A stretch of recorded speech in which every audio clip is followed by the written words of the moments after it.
Gyeongju, the host city of APEC 2025, situated in the southeast of South Korea, is often dubbed a museum without walls. Also, as the capital city of the Silla Dynasty 1,000 years ago, Gyeongju was a cosmopolitan city that had flourishing trade and cultural exchanges with other countries.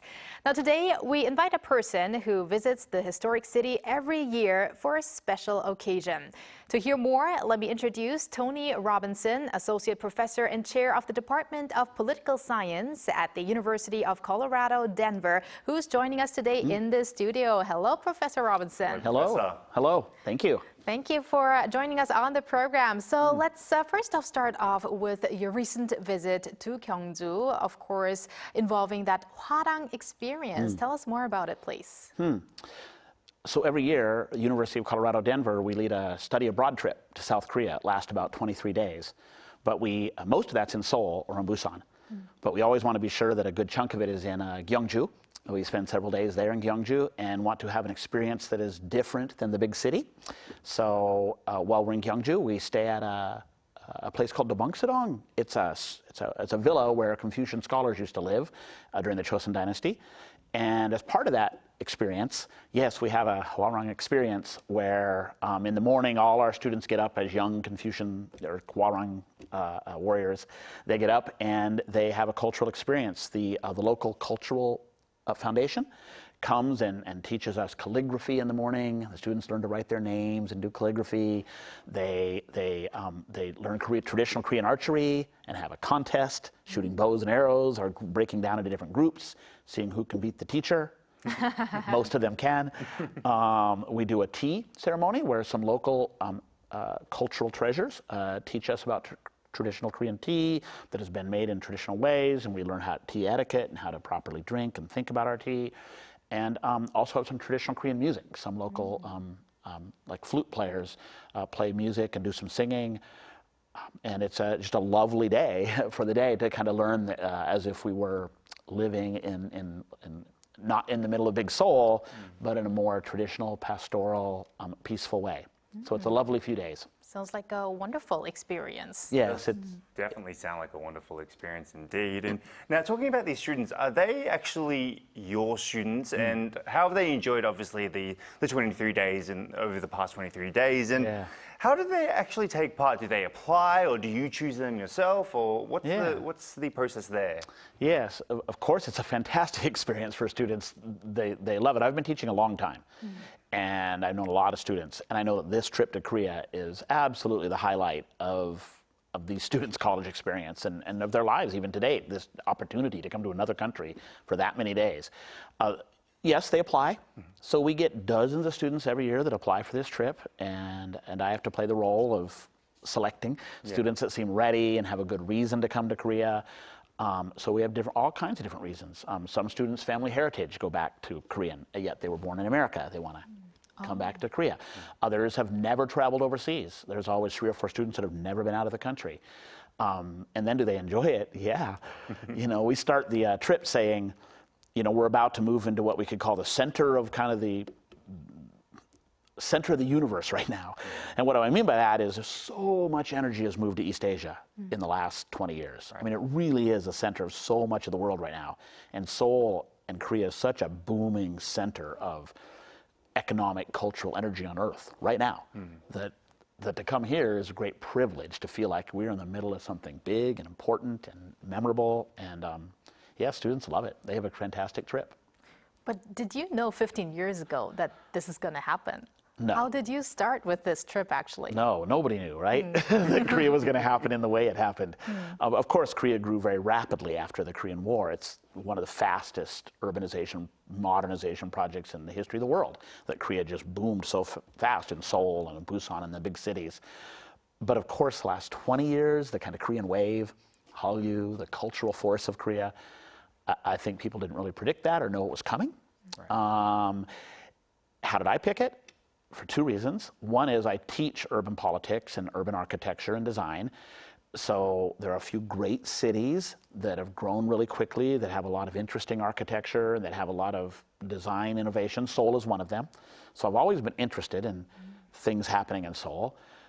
and then it helped. My wife is another professor, Dr. Min Sun Ji, who's from Korea and from Seoul. So I had that kind of access and that kind of ability to connect together. And that's what led us to say, why don't we take our students to Seoul and share it with them? And not just Seoul, all of Korea. I see. So that's how it all began. And Professor Robinson, you earlier mentioned those specific experiences like Korean calligraphy, archery, and tea ceremonies. Those are things that your students probably have never tried before. I think many of those things, even Koreans here in Korea, even haven't tried before. But do you have any fun, memorable episodes that you can share while you were in the midst of those activities with your students? Yeah, sure.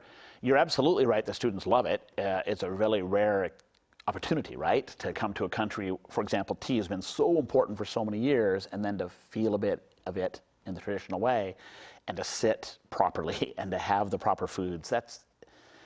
It takes you out of yourself, right? It gives you a sense of I don't know, just dignity and difference and something important here that I've never had the opportunity. Students absolutely love it.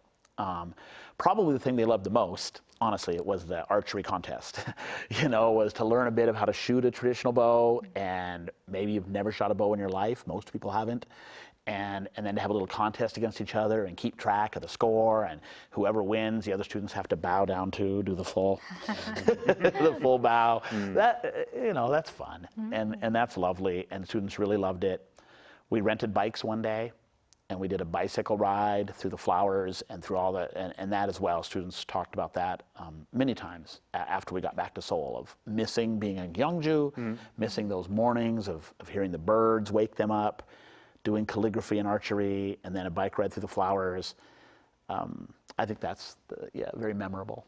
Exciting stuff. Now, you said before, actually, you've been doing this more than 10 years. And for many tourists, actually, Gyeongju isn't a place where they would visit. Obviously, the main places were Seoul, probably Busan, sometimes Jeju.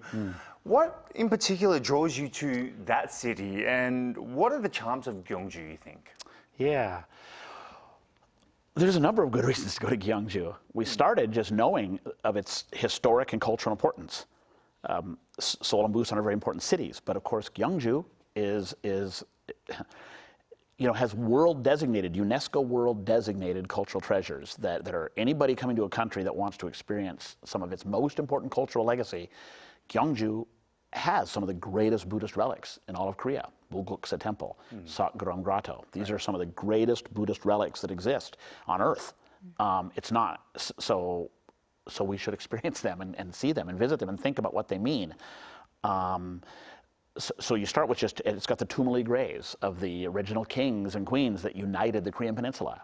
You've got the ones who first united the peninsula, their tombs are there, and so that was the first reason. Another reason is it's good to get out of the city. Like Seoul and Busan, everybody knows Busan, everybody knows Seoul, they got great energy. But what's more pastoral, bucolic, slower paced Korea-like, older traditions. So we wanted students to get out of Seoul and out of Busan and to really experience some of that.